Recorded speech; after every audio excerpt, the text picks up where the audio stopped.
Bana Komoe Stars, Komasava, mambo vipi? Uko vizuri mwanamichezo mwenzetu popote pale ulipo? Karibu tena dimbani. Jina langu naitwa Cisco. John kujuza kile ambacho nimekuandalia, lakini siko peke yangu ndani ya studio hizi leo. Niko naye hapa mgeni maalum kweli kweli, daktari wa boli, si mwingine Dr. Bravo. Tutakwenda kusikia mengi na mazuri kutokea kwake, lakini zile dakika 90 zilikuwa ni za aina gani? Na kwa nini Simba walikubali kufungwa mara 6 mtawalia kama si mfululizo? Vipi kiwango cha Pacome Piodo Zouzoua? Vyote hivyo utakwenda kuvisikia hapa. Usibanduke wala usingatuke. Dr. Bravo, uko vizuri? Mimi namshukuru Mungu. Uzima upo na hulalamiki? Kabisa Bana. Kwa mara ya 6 mfululizo. Yes. Tunashuhudia mnyama akichezea kabisa. Na idadi sasa inakuwa ni mabao 12 kwa mechi zote 6 hizi mfululizo. Sahihi kabisa. Nini hasa ambacho kinasababisha mnyama haendelee kuwa mteja wa Yanga Afrika, kabla hujatazama mchezo kwa ujumla pamoja na kiwango cha Pacome Piodo Zouzoua? Tuwe tu realistic. Kuna wakati tuheshimu mpira. Okay. Yani badala ya kuanza kutazama nani alifanya nini, nini kilitokeaje. Yes. Tuheshimu mpira, na mpira unaheshimika kutoka kuanzia kwenye level ya uwekezaji. Okay. Level ya uwekezaji inakuja kwenye level ya utawala. Level ya utawala, level ya uwekezaji inakuja level ya miundombinu, alafu unakuja mpira wenyewe. Very sure. Yes. Sasa Yanga wamejaribu kwenda hatua moja mbele zaidi. Ndio. Kuanzia taratibu za uwekezaji, the way wanavyokwenda procedures wanazozifuatilia ili kuelekea kwenye uwekezaji kamili. Sawa. Tunaona Yanga ambayo ina advance kutoka timu yenyewe, miundombinu, thamani na uhalisia wa kuelekea kwenye kuiwekeza kwenye utaratibu mzima wa uwekezaji. Sawa. Lakini Simba walimpa timu mwekezaji, alafu ndo wamekuja kutafuta utaratibu. Yaani mmefanya harusi alafu ndo mnakuja kulipa mahari. Mnatuma mshenga akatoe mahari kwenye harusi ambayo tayari ilishafanyika. Bibi harusi yuko kwa mumewe. Yes, sio mchumba tena, yuko kwa mumewe. Kwa hiyo kuna mahali Simba walikosea, na sio dhambi kurudi kuanza upya. Yes. Kwa maana ya kwamba kufuata zile taratibu, procedures ambazo zinatakiwa ili kuelekea kule Simba ambako anahitaji. Hiyo sehemu ya kwanza. Sehemu ya pili, kwenye level ya management, lazima Simba ikubali kuishi na watu wa mpira. Okay. Yani sio tu watu kwa sababu una ukaribu nao au unawaamini unaweza kuwapa nafasi ya kuongoza mpira ukategemea matokeo makubwa. Ndio. Big results inategemea na nani ana invest wapi na nani anasimamia nini. Okay. Kwa hiyo Simba iende kwenye utaratibu huo, na hatimaye watafikia kwenye level ya competition na Yanga. Otherwise Yanga inazidi kutengeneza gap kubwa na Simba nje ya uwanja na ndani ya uwanja. Kama umesikia thamani ya Yanga kwa mujibu wa takwimu mpya za sasa hivi zimefikia bilioni 100 za Tanzania. Lakini mimi ninachokiamini ni kwamba kwa thamani halisi, ile ni makadirio, ile kwa thamani halisi Yanga inakwenda zaidi ya bilioni 100. Sawa? Kwa hiyo ni matumaini yangu kwamba Simba na wao wasibaki nyuma sana.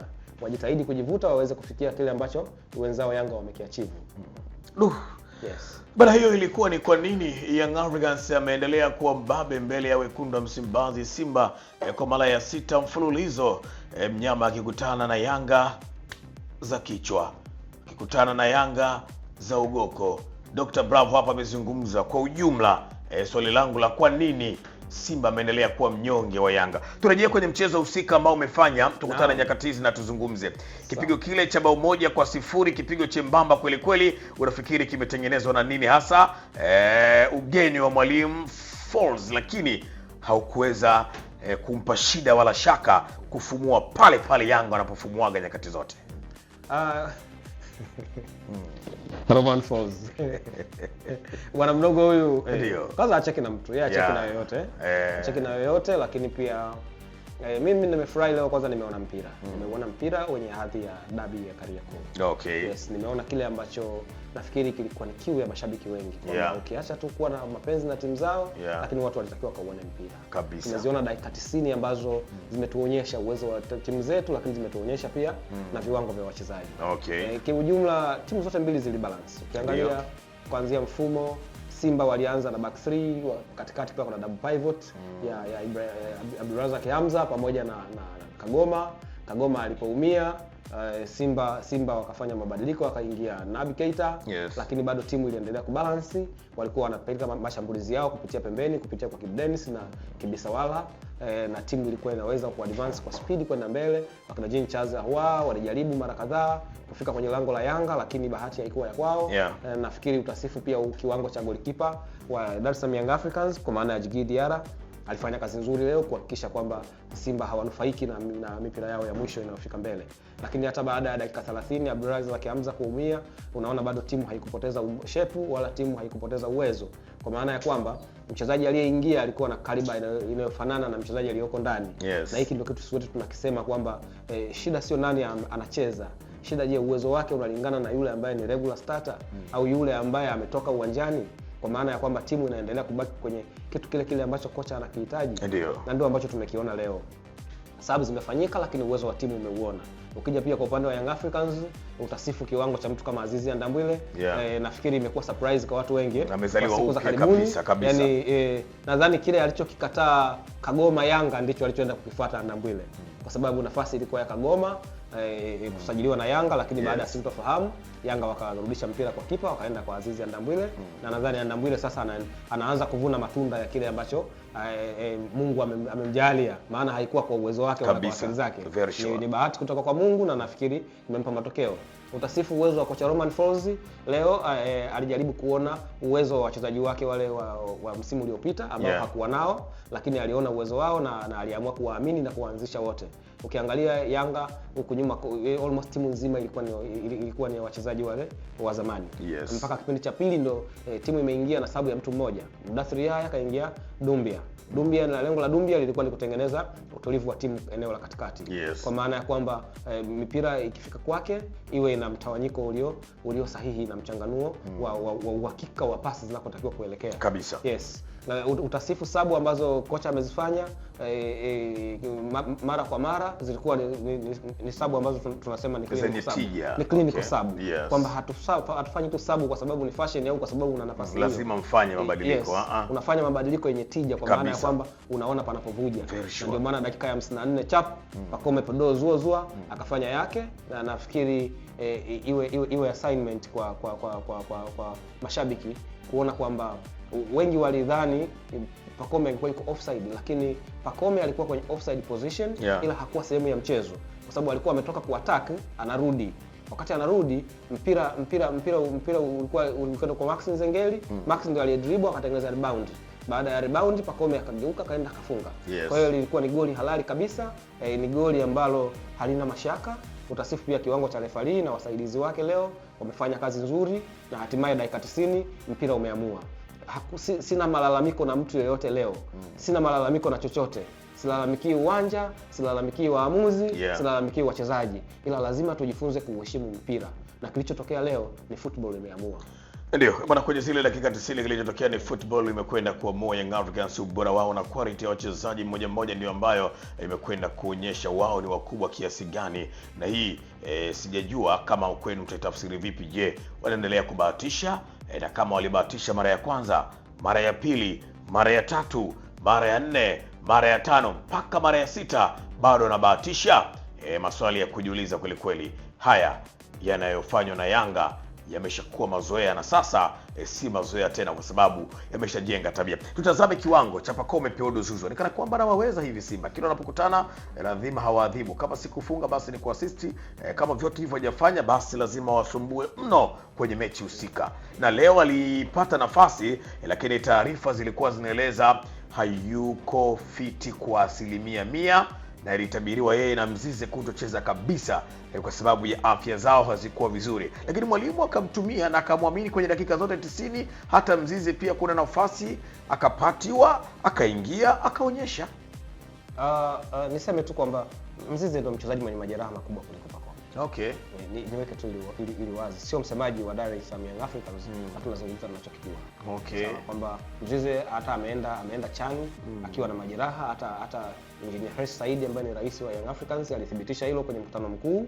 Alisema amevutiwa na Mzize hata kile alichokifanya kuliheshimisha taifa lake huku akiwa kwenye maumivu. Lakini amejitahidi kudeliver kile ambacho Watanzania walikitarajia kutoka kwake na mchango wake ulionekana. hiyo ukiangalia hata kwenye mechi ya leo Clement Walid Mzize alifanya kazi kubwa kuendelea kuonyesha kwamba inawezekana. Tukirudi kwa Pacome Pedro Zouzoua, kinachotokea sio bahati mbaya. Pacome amekuwa mchezaji wa mechi kubwa kabisa. Kama unasikia wanazungumza watu X factors au game changers, ndio wale. Yaani ni watu wanazaliwa kuja kutengeneza mabadiliko ya vitu fulani. Okay. Pacome Pedro Zouzoua ni mmoja wapo. Kwenye mpira Pacome atakupa kila ambacho yeye anaweza kukupa kwa wakati ambao yeye ataamua. Sawa. Anaweza kukupa burudani, anaweza akakupa matokeo na anaweza akakupa adhabu. Yaani akiamua nataka niende pale nikafanywe foul ili iwe kadi ya njano au ili iwe kadi nyekundu, anaweza kufanya hivyo. Okay. Anaweza akaamua nataka niende pale nikamtie mtu aibu. Nimtie viskoda mtu apate aibu, jukwaa linyanyuke, anaweza kufanya hivyo. Lakini pia akiamua sasa natafuta matokeo, anaweza kufanya hivyo, na sio mara ya kwanza. Mechi ya Yanga na Al Ahly ya 1-1 kwa Mkapa, uliona alichokifanya, ilikuwa ni uwezo binafsi. Yes. Timu ilishafikia dakika za jioni sana ikiwa imepoteza goli 1-0, lakini Pacome alitumia juhudi zake binafsi kuitengenezea timu matokeo. Ukiangalia hata baadhi ya mechi zingine unaona kabisa kwamba uwezo wake na juhudi zake zinaleta matokeo katika timu. Na nafikiri mpaka sasa hivi leo amekuwa pia man of the match. Nadhani kwa msimu jana na hapa tunapoenda kuanza mpaka sasa hizi, nafikiri ndio mchezaji amekuwa kwenye man of the match kwenye mechi nyingi zaidi kuliko mchezaji mwingine yote. Kabisa. Kwa hiyo pasi na shaka tukisema huyu ndio the next MVP au ndio the recent MVP ambaye bado mamlaka hazijamtangaza, ni swala la muda tu nafikiri. Okay. Yes. Bwana, ni swala la muda tu kwa Pacome Pedro Zouzoua kuwa MVP mpya wa ligi kuu ya soka Tanzania bara. Maneno ya Dr. Bravo akiyazungumza kwa madaha kweli kweli baada ya kumchambua vizuri Pacome Pedro Zouzoua. Kwa sekunde chache za kumalizia, unaona Young Africans wakiwa na msimu gani? Na tumeona pia Simba, una nini la kiufundi zaidi ama la porojo zaidi, la kisayansi zaidi, la kidaktari zaidi baada ya kuziona timu zote mbili hizi na ushiriki wa mashindano kadha wa kadha ambayo yako mbeleni mwao? Kwa msimu ujao tu niseme kwamba ligi yetu inazidi kuwa ngumu. Okay. Nimewaona Singida Black Stars Yes. kwenye Kagame Challenge, nimewaona KMC, nimewaona Azam kwenye baadhi ya mechi, nimewaona Simba Sports, nimewaona Young Africans. Yeah. Niseme tu kwamba hizi timu zetu 4 zinazotuwakilisha kwenye michuano ya kimataifa zimejipanga vizuri. Naona zina wachezaji regular starter, lakini hata wachezaji wa akiba. Unaona kabisa kwamba kuna kitu watu wanatamani kudeliver. Yeah. Na kwa misingi hii niseme tu kwamba msimu ujao ukiacha tu ligi ya ndani kuwa ngumu zaidi, naamini hata kwenye michuano ya kimataifa kuna mahali timu zetu zitafika ambako hawajawahi kufika hata wakati mmoja. Bwana, mimi nikushukuru na nikupongeza sana Dr. Bravo kwa uchambuzi mzuri makini kweli kweli. Shukrani sana. Asante sana, karibu tena. Pamoja sana. Asante sana. Bwana, ni Daktari Bravo huyo, umepata kusikia mengi na mazuri akizungumza, lakini nikwambie tu ya kwamba tumemwita yeye kama mchambuzi, lakini pia ni daktari wa soka. Umepata kusikia mengi na mazuri kutokea kwake, na hata wakati mbungi ile inapigwa pale Benjamin Mkapa kati ya Simba na Yanga, miongoni mwa wale madaktari ambao walikuwa pale kwa ajili ya kutazama afya za wachezaji, miongoni mwao walikuwa ni Daktari Bravo, Dr. Laboli kweli hili na limezungumza kwa kutumia lugha nzuri, wasilishaji makini. Bila shida wala shaka tutakuwa tumeenjoy madini kutokea kwake. Jina langu naitwa Cisco, nyuma ya kamera yuko Ali Mido, Zela Tabata Kimanga. Kwa heri. Kutana na MC Cisco, MC ambaye atasimamia sherehe yako kikamilifu na kuifanya iwe na viwango vya kimataifa kutokana na uzoefu alionao katika tasnia ya UMC, uandishi wa habari na utangazaji. Ukiwa na harusi, send off ama events mbalimbali, muite naye atakuhudumia. Pia ana huduma za picha pamoja na video zenye ubora wa HD. Ana saundi ya mziki mkali pamoja na DJ anayekizi vigezo vya DJ. Ofa sasa, usafiri bure kwa maharusi, zawadi ya picha mbao kwa maharusi, bila kusahau photo magazine. Kama unahitaji sherehe yako ionekane ya kisasa, jibu ni Cisco J Entertainment. Wanafanya kazi ndani na nje ya Dar es Salaam. Kwa maelezo zaidi piga 0782055044 au tembelea kurasa yake ya Facebook Nicholas Johnny, Instagram Cisco J_5. MC Cisco, Master of Ceremony.